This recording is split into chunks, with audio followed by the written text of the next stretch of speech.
Bonjour. C'est une grâce de la part du Seigneur de nous retrouver ici dans son temple pour écouter sa parole. J'ai confiance qu'il va nous bénir. Il veut bien nous parler, nous faire grandir aussi dans notre foi et dans notre relation avec lui. Le thème exactement qui est sur mon cœur, le message de ce matin, c'est une vie centrée sur Jésus. On peut se dire centrée, c'est quoi? C'est une vie concentrée sur Jésus. Ou bien une vie dont les pensées sont orientées vers Jésus. On peut être centré sur soi-même, on peut être centré sur son travail, on peut être centré sur sa famille, on peut être centré aussi sur ses problèmes, sur sa maladie, sur ses problèmes financiers. On comprend bien qu'il y a beaucoup de choses qui peuvent nous accaparer l'esprit. Et le Seigneur veut que nous soyons centrés sur lui. Pendant nos vacances d'été, mon livre de poche était exactement centré sur Jésus. Quand j'ai prié pour le message d'aujourd'hui, exactement, j'ai senti dans mon cœur une vie centrée sur Jésus.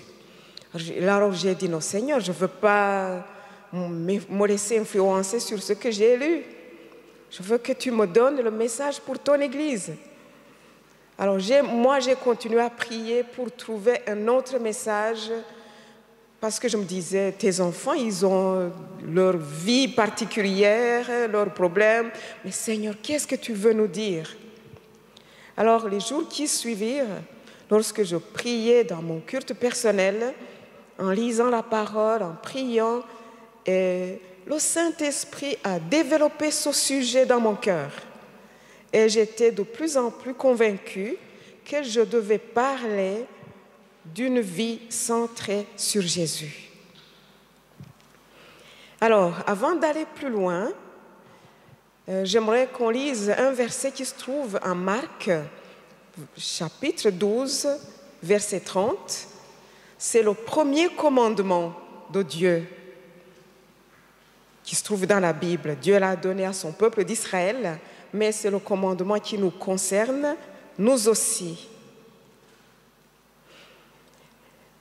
Il dit, « Et tu aimeras le Seigneur ton Dieu de tout ton cœur, de toute ton âme, de toute ta pensée et de toute ta force. » On dirait que la barre est trop haut.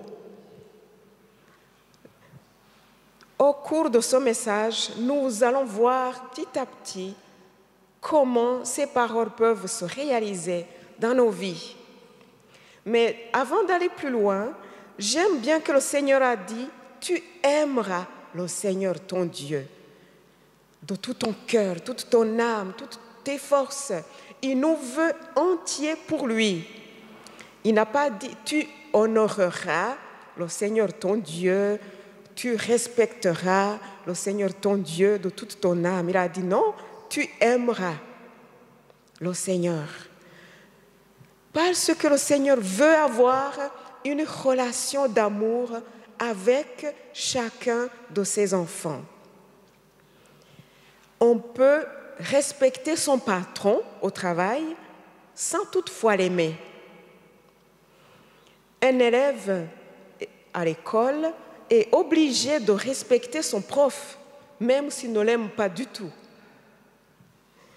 Alors, le Seigneur ne veut pas que nous soyons obligés à l'aimer ou à le respecter alors qu'on n'a pas du tout envie. Non, il veut vraiment une relation d'amour avec nous. Et c'est lui qui a déjà commencé en nous faisant cette déclaration d'amour. Jésus-Christ, comme nous venons de célébrer la Sainte Seine, il s'est déjà donné pour nous. il a dit, il n'y a pas de plus grand amour que celui qui donne sa vie pour ses amis. Alors nous répondons à son amour parce qu'il nous a aimés le premier. Alléluia. Quand quelqu'un t'aime le premier, vraiment l'aimer en retour, ça va quand même. Petit à petit, ça va aller. Alors, j'aimerais lire encore un verset qui se trouve en Colossiens, chapitre 2, du 6 à 7, qui va nous aider à voir comment nous allons centrer nos vies sur Jésus. On dit, ainsi, puisque vous avez accepté Jésus-Christ comme Seigneur, vivez dans l'union avec lui. Soyez enracinés en lui et construisez toute votre vie sur lui.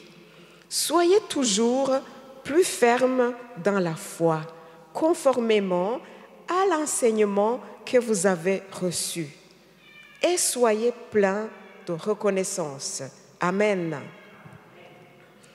Cette parole s'adresse aux personnes qui ont reçu d'abord Jésus-Christ comme leur Sauveur et Seigneur dans leur vie.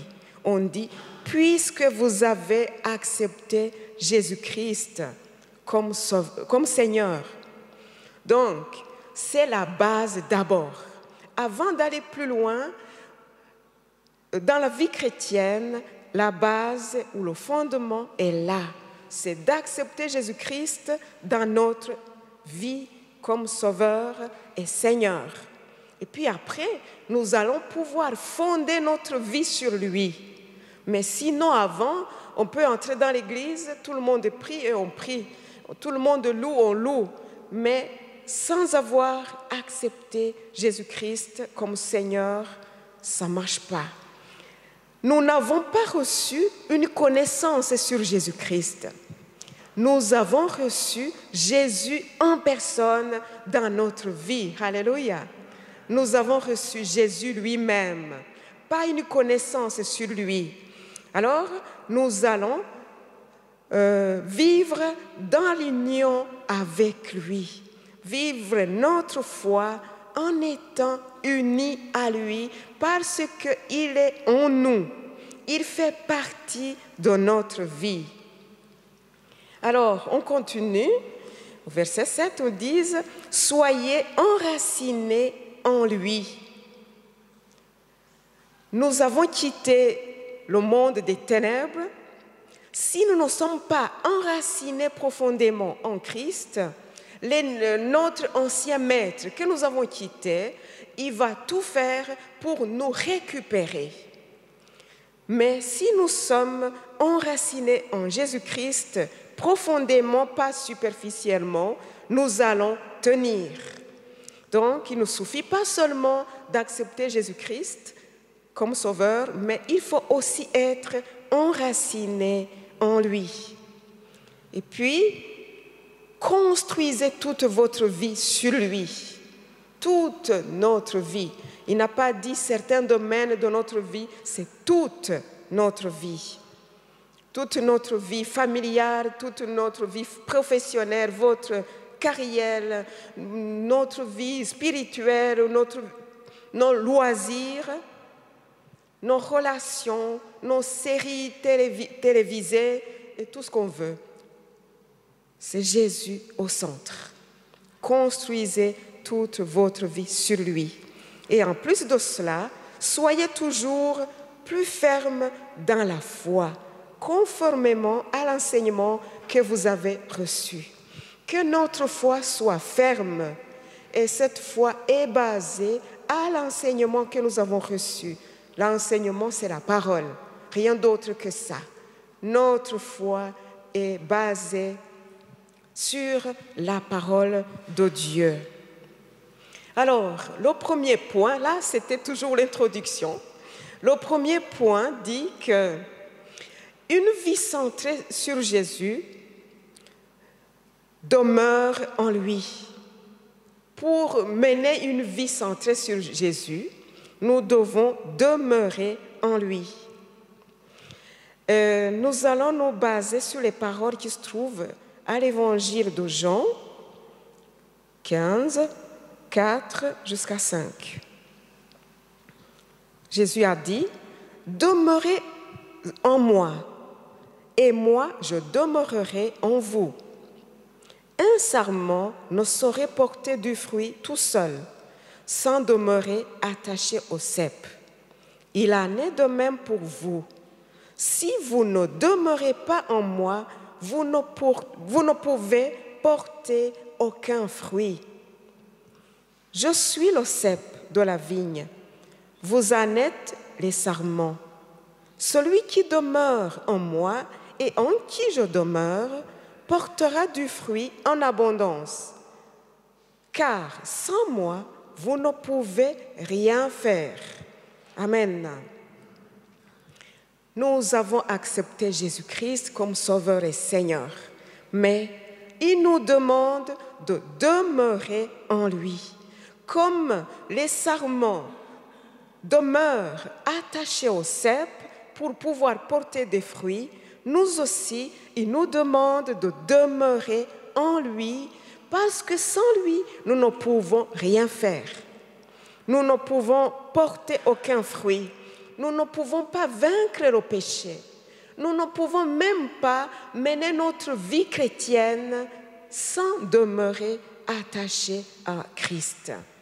Nous ne pouvons pas vaincre les mauvaises habitudes sans demeurer attachés à Christ.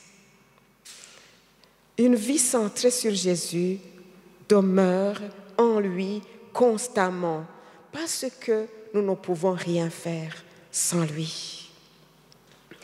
Ces sarments qui restent attachés au cep, ils puisent les nutriments dont ils ont besoin dans la vigne.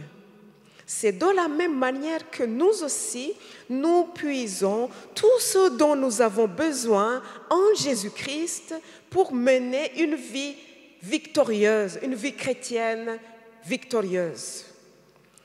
En lui, nous puisons tout ce dont nous avons besoin. Il nous donne les moyens nécessaires afin de pouvoir accomplir tout ce qu'il nous demande de faire. Tout cela nous vient de lui. Aussi, dans cet attachement des sarments au cep, il y a une notion de lien profond. Il y a un lien profond, c'est une intimité profonde mais aussi durable. Ce n'est pas une intimité de temps en temps, non. Les sarments doivent rester indéfiniment pour pouvoir porter des fruits. Là aussi, quant à nous, le Seigneur souhaite avoir une relation intime avec chacun d'entre nous. Alléluia. Quel privilège. Il veut, avec nous, affronter chaque journée tout ce qu'elle va nous apporter, des plaisirs, des difficultés, des aventures, des déceptions, des deuils, tout ce que nous pouvons vivre, le Seigneur qui demeure uni en nous, nous aussi unis en lui, on affronte tout avec lui. On gère tout avec lui. Alléluia. Matthieu 11, je n'ai pas donné ce verset, on nous dit, vous le connaissez, « Venez à moi, vous tous qui êtes chargés et fatigués, et je vous donnerai du repos. » Alléluia. Simplement, quand la vie nous apporte des difficultés, nous sommes assaillis par des tempêtes, et du coup, nous sommes submergés par des sentiments de peur, de stress, de panique, d'angoisse. Souvenons-nous que nous ne sommes pas seuls. Le Seigneur est avec nous. Et adressons-lui des prières simples mais sincères. en disant, Seigneur, tu es ma force. J'ai confiance en toi. Je suis sûre que tu es souverain sur cette tempête. Je sais que tu as le contrôle sur cette situation. Seigneur, aide-moi. Sans toi, je ne peux rien faire. Mais je sais que tu es avec moi. Je te fais totalement confiance. Alléluia. Ces petites prières nous aident à passer le cap sans nécessairement perdre les pédales. Parce que le Seigneur est avec nous. Cette intimité avec le Seigneur se concrétise par la présence du Saint-Esprit en nous. Cela est écrit dans l'évangile de Jean 14, verset 20. Il a dit, « Quand ce jour viendra, vous connaîtrez que je suis en mon Père, vous saurez aussi que vous êtes en moi et que moi, je suis en vous. » Alléluia. Vraiment, c'est une bénédiction, c'est une grâce incroyable. Mon mari, hier, quand il m'aidait à trouver ces versets sur Internet pour les mettre sur la clé USB, il m'a dit, mais quand même, chacun a son sujet. Il voit les versets sur lesquels j'ai déjà parlé, il y a peut-être l'année passée ou les autres fois quand j'ai prêché. Il dit quand même, chacun a son sujet. C'est vrai, moi, l'intimité avec le Seigneur, une relation avec le Seigneur, c'est ma passion. Alléluia. C'est ça qui donne pour moi la saveur à la vie chrétienne. S'il n'y avait pas cette relation personnelle avec le Seigneur, vraiment, je laisserais tomber. Mais cette relation, cette intimité avec le Seigneur, pour moi, c'est une richesse incroyable que nous avons reçue, que Dieu a mis à notre disposition à chacun d'entre nous. C'est dans cette intimité avec le Seigneur, par le Saint-Esprit, que nous sommes renouvelés, que nous sommes transformés. C'est dans cette intimité avec lui qu'il guérit même nos blessures intérieures. Même je pensais, quand quelqu'un a besoin de délivrance ou besoin d'une guérison intérieure, peut suivre une relation d'aide de plusieurs séances, et c'est utile et c'est nécessaire. Mais le chemin le plus court, pour moi, c'est cette intimité personnelle avec le Seigneur. C'est plus court parce que c'est avec lui qui nous donne sa perspective sur la situation que nous vivons. Il nous donne à voir le problème comme lui aussi, il le voit. Et il nous aide vraiment à embrasser sa façon de voir et à entrer dans la guérison ou dans sa volonté. Alors je souhaite que le Seigneur nous aide à vivre cette intimité avec lui pour chacun d'entre nous, parce que c'est cela la volonté de Dieu. Alléluia. Amen. Et puis, cette intimité avec le Seigneur ne s'arrête pas nécessairement sur, c'est le deuxième point que je vais donner, une vie centrée sur Jésus. Elle nous oblige à être dépendants de lui. Pour mener une vie centrée sur Jésus, nous devons accepter de dépendre de lui. Amen. Lisons à l'épître de Paul aux Romains, chapitre 8, verset 9. Ça va nous aider à comprendre. On nous dit, vous au contraire, vous n'êtes pas livrés à vous-même, mais vous dépendez de l'Esprit, puisque l'Esprit de Dieu habite en vous. Si quelqu'un n'a pas l'Esprit de Christ, il ne lui appartient pas. Nous ne sommes pas indépendants nous-mêmes pour faire ce que nous voulons, ce que nous pensons. Mais nous dépendons de l'Esprit, si l'Esprit, bien sûr, habite en nous. Le Seigneur ne nous donne pas son Esprit pour qu'on l'utilise, qu'il soit un outil que nous utilisons.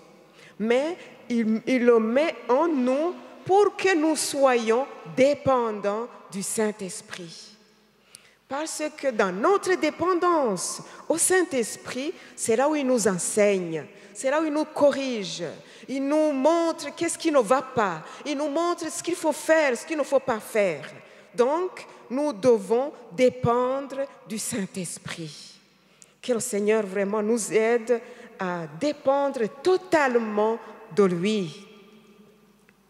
Et des fois, on a envie de faire les choses comme nous le pensons nous-mêmes. Alors que le Seigneur, lui, veut nous montrer comment faire. Nous sommes comme des enfants. Vous avez vu des enfants à 2 ans. Ils veulent montrer qu'ils sont grands. Alors, ils veulent s'habiller tout seuls. Il va prendre son pull, il va mettre la tête dans la manche. Ça ne marche pas. Maman dit, je peux t'aider? Non, tout seul. Il va mettre, si ça ne marche pas, il va mettre la manche dans le col. Ça ne marche pas. Je peux t'aider? Non, tout seul. Alors, on le laisse, il fait comme il veut tout seul. Alors, l'enfant va se débattre avec son pull. Des fois, il le met à l'envers, il met la tête à l'envers, et puis il y a le dessus qui couvre son visage. Il a peur, il panique, il a l'impression d'être étouffé. Il va crier, « Oh maman, tu peux aider, aide-moi, aide !» En pleurant. Mais il est frustré, il est triste et il pleure. Alors, nous aussi souvent, nous voulons faire les choses tout seuls, avec nos moyens. Et quand nous échouons, nous sommes épuisés, nous nous épuisons, nous sommes frustrés, nous sommes déçus de nous-mêmes. Alors que c'est possible de demander au Saint-Esprit, « Seigneur, aide-moi, comment faire ?» Dans le livre que j'ai lu, comme je vous ai dit tout à l'heure, j'ai lu que c'est une manière de faire, de vouloir faire des choses avec nos moyens. Il y a un directeur qui s'appelle Ajit Fernando. Il a été directeur de Jeunesse pour Christ au Sri Lanka. Il a dit que cette attitude de vouloir faire les choses tout seul, avec nos propres moyens, il a dit que c'est très dangereux. On ne peut pas le faire sur une longue durée. C'est très difficile. Et il disait que cela est la cause principale du burn-out et de l'épuisement parmi les chrétiens et notamment les responsables. Quand nous puisons dans nos propres ressources, finalement, on est épuisé. Alors que, en dépendant du Seigneur, il nous aide. On a l'impression d'être porté.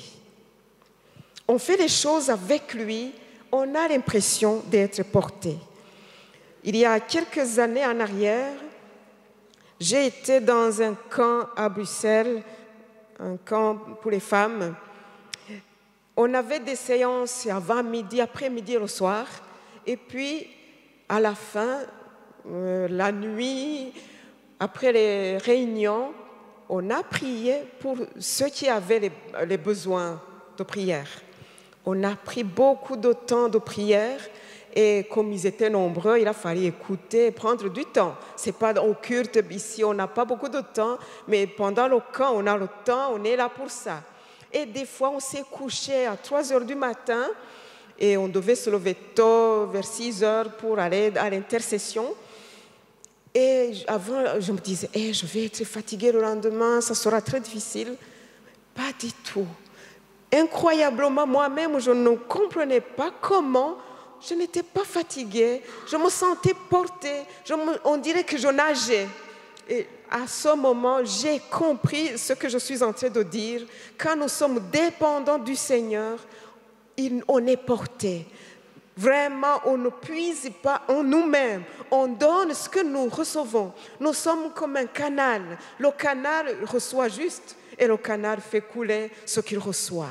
Et le canal n'est pas fatigué. Il est le premier à être arrosé. Le canal n'est pas fatigué parce qu'il fait couler ce qu'il reçoit. Alléluia. Que le Seigneur vraiment continue à nous aider dans notre relation avec lui, que nous demeurions d'abord en lui et que nous soyons dépendants totalement de lui. Cela nous évitera d'être épuisés, nous évitera de burn-out. Et même dans le service pour le Seigneur, on peut s'épuiser en creusant, en puisant dans nos propres ressources. On peut faire la louange parce qu'on est musicien, mais sans dépendre du Seigneur. On a l'impression que ça marche, on a l'impression que ça va, mais les résultats sont moindres par rapport à ce qu'on aurait pu avoir si on faisait cette louange sous l'inspiration du Saint-Esprit et sa direction. Soyons connectés à lui, demeurons en lui, soyons dépendants de lui totalement et tous les jours. Alléluia. Encore une fois, autre chose que j'aimerais dire, cette vie centrée sur Jésus ne s'arrête pas sur ce que le Seigneur fait pour nous ou les bénédictions qu'il nous donne à nous seulement. Mais ça continue aussi, ça va consister à ce que le Seigneur va faire avec nous et à travers nous. Il va nous utiliser. Comme je disais tout à l'heure, nous recevons tellement de lui qu'on est obligé de donner plus loin. Le Seigneur veut nous utiliser pour bénir d'autres. Et j'aimerais lire le verset qui se trouve en 2 Corinthiens, chapitre 6, verset 1. On dit: « Puisque nous travaillons avec Dieu, nous vous encourageons vivement à ne pas accueillir la grâce de Dieu sans résultat. » Puisque nous travaillons avec Dieu. Nous travaillons avec Dieu. J'aime aussi la version français courant, comment ils ont écrit ou traduit ce verset. Ainsi, puisque nous collaborons avec Dieu, nous vous en supplions, ne négligez pas la grâce que vous avez reçue de lui. Amen. Puisque nous collaborons avec Dieu. En étant centrés sur Jésus, en demeurant en lui, en étant dépendants de lui, nous collaborons avec lui. Alléluia. Nous collaborons avec Dieu pour l'avancement de son royaume. Dieu ne veut pas que nous soyons des réservoirs de bénédiction. Non, il veut que nous soyons des canaux de bénédiction. Il veut que les fleuves d'eau vive qui coulent de lui, qui passent par nous, coulent plus loin pour atteindre d'autres, puisque nous collaborons avec Dieu. Je vous en supplie, ne négligez pas la grâce que vous avez reçue de lui. Comment peut-on négliger la grâce que nous avons reçue de lui? Comme j'ai dit tout à l'heure, Dieu s'offre à nous. Il est disponible avec nous, pour nous, 24 heures et sur 24. Ne pas considérer cette présence de Dieu, c'est négliger la grâce qui nous est donnée. Le Seigneur nous donne sa grâce, il nous donne sa parole. Ne pas nous nourrir de sa parole, ne pas communier avec le Saint-Esprit, ça c'est négliger la grâce de Dieu qui nous a été donnée par lui. N'est-ce pas vrai? Comment pouvons-nous négliger une telle grâce qui nous a été donnée et vouloir faire les choses de nous-mêmes et nous épuiser comme le petit enfant, rester frustré, être triste parce que nous avons échoué et quand nous voulons faire les choses comme nous l'entendons. Nous sommes, des gens intelligents. Je parlais avec un jeune avant-hier. Je lui parlais de collaborer avec Dieu, d'être dépendant de Dieu. Il me dit, mais quand même, il faut être rationnel. Quand on manque d'essence, il faut aller à la station d'essence. Je dis, oui, d'accord. Quand on manque d'essence, il faut aller à la station d'essence. Mais il y a des situations que nous ne maîtrisons pas. Il y a beaucoup de situations que notre raison, même si elle dit qu'il faut être rationnel, il y a beaucoup de situations que notre raison ne capte pas. Nous sommes devant lesquelles nous sommes démunis. Alors, le Seigneur nous dit dans Proverbes, chapitre 3, versets 5 jusqu'à 6, il nous dit « Mets ta confiance en l'Éternel de tout ton cœur, ne te repose pas sur ta propre intelligence. Tiens compte de lui pour tout ce que tu entreprends, et il te conduira sur le droit chemin. Amen. Amen, amen. Mets ta confiance en l'Éternel de tout ton cœur. De tout ton cœur. Ne te repose pas sur ta propre intelligence. Même si on est intelligent, même si on a fait beaucoup d'études, il y a des situations que les études n'arrivent pas à résoudre. Tiens compte de lui pour tout ce que tu entreprends. Il te conduira sur le droit chemin. Il a dit, pour tout ce que tu entreprends, pas certaines situations, c'est tout ce que nous entreprenons. Tenons compte de lui. C'est ça, être dépendant de lui. Demandons-lui, Seigneur, qu'est-ce qu'on fait? On sait qu'on fait ensemble. On collabore avec lui. Seigneur, comment allons-nous faire? Comment on fait? On a peut-être, par exemple, un conjoint qui n'a pas la foi. Et je dois lui montrer la bienveillance. Seigneur, comment on fait? Je vois l'agressivité. Je reçois l'agressivité. Seigneur, comment on répond? Nous collaborons avec lui. Nous travaillons avec Dieu. Qu'est-ce qu'on va dire à cet enfant? Qu'est-ce qu'on va dire à cette collègue? Qu'est-ce qu'on va dire à ce patron? Comment on fait? On fait tout avec lui. Nous sommes dépendants de lui. Alléluia. Tenons compte de lui dans tout ce que nous entreprenons, dans toutes les situations. Cela nous évitera des épuisements inutiles.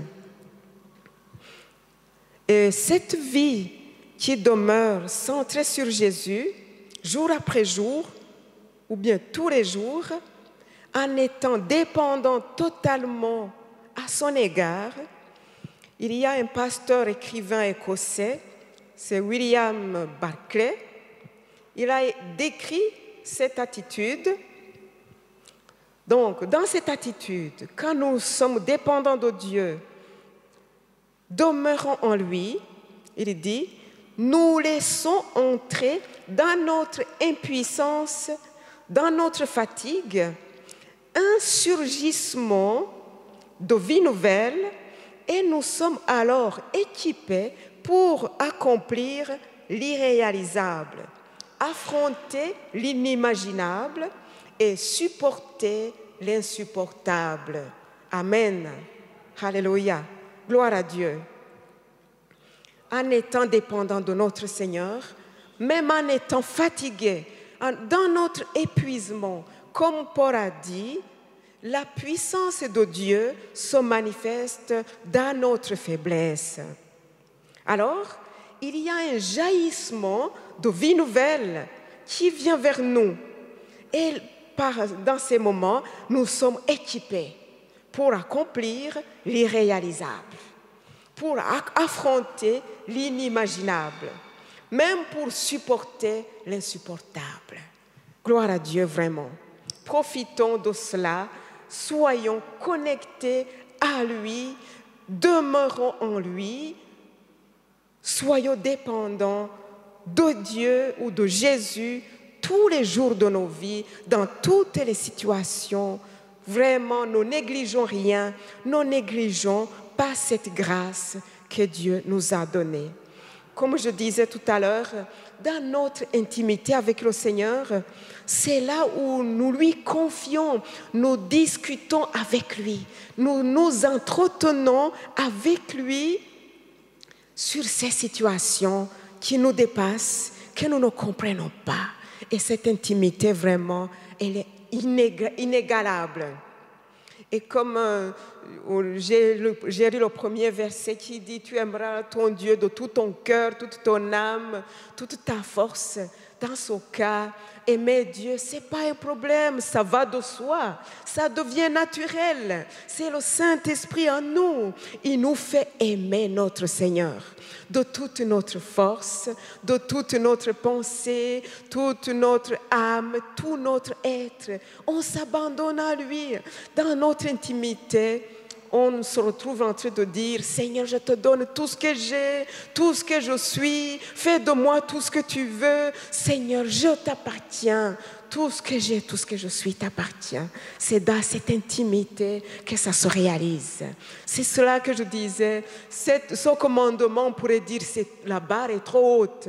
Mais c'est naturel quand nous sommes remplis de son esprit. Le Seigneur met à notre disposition tout ce qu'il nous faut pour accomplir sa volonté. Alors, je vais vers la fin. Je peux dire, où en sommes-nous aujourd'hui? Ta vie est centrée sur quoi? Qu'est-ce qui accapare ton esprit? Ce sont tes problèmes de travail, familial ou familiaux, ou de santé, ou n'importe quoi. Nous sommes accaparés par beaucoup de choses.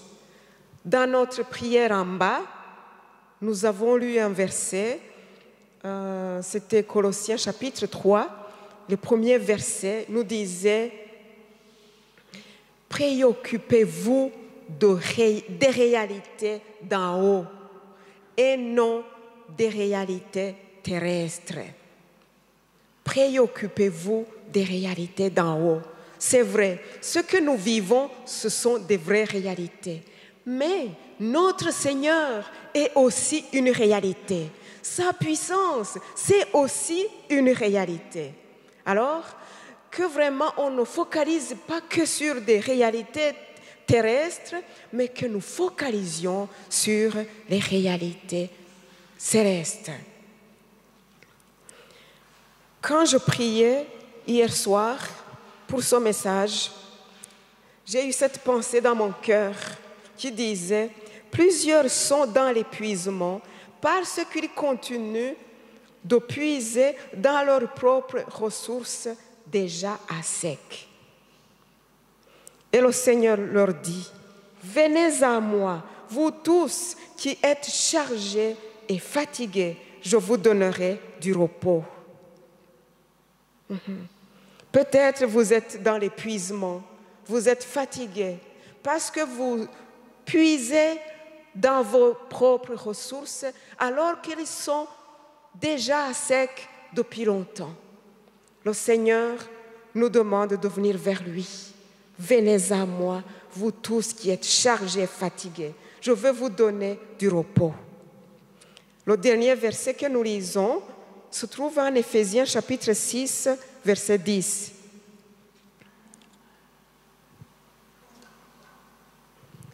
Il dit, Éphésiens 6, 10, « Pour conclure, puisez votre force dans le Seigneur et dans sa grande puissance. » Amen.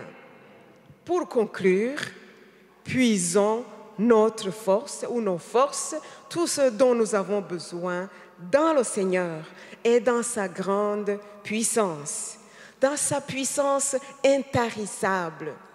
Nos forces sont finies, mais sa puissance est immense. Elle est intarissable. Alors, allons faire le plein. Nous allons faire le plein ce matin. Si vous êtes fatigué, faites le plein. Approchez-vous du Seigneur. Comme on approche nos voitures de la pompe à essence, approchons-nous du Seigneur pour qu'il nous remplisse. Comme j'ai lu, ce jaillissement de vie nouvelle, qui nous remplisse de sa puissance. Vraiment, demandons aussi lui pardon toutes les fois que nous avons négligé la grâce qu'il a mise à notre disposition. Nous avons négligé sa présence, nous avons négligé sa parole, nous avons négligé la prière, de nous entretenir avec lui. Des fois, quand je prie avec les gens qui ont besoin, je demande, quelle est votre relation avec le Seigneur? Est-ce que vous lisez sa parole? Et plusieurs me disent, non, en ce moment je ne la lis pas, ça ne va pas, je n'étais pas bien. Non, ce n'est pas le cas. C'est quand ça ne va pas qu'on doit la lire plus. C'est quand ça ne va pas qu'on doit encore se nourrir de sa parole. On doit plus prier. Ce n'est pas le moment d'abandonner. Non, vraiment, approchons-nous de lui, demandons-lui pardon pour toutes les fois que nous avons négligé ses grâces. Et prenons l'engagement de demeurer en Jésus-Christ et de dépendre de lui totalement et tous les jours. Que le Seigneur nous aide.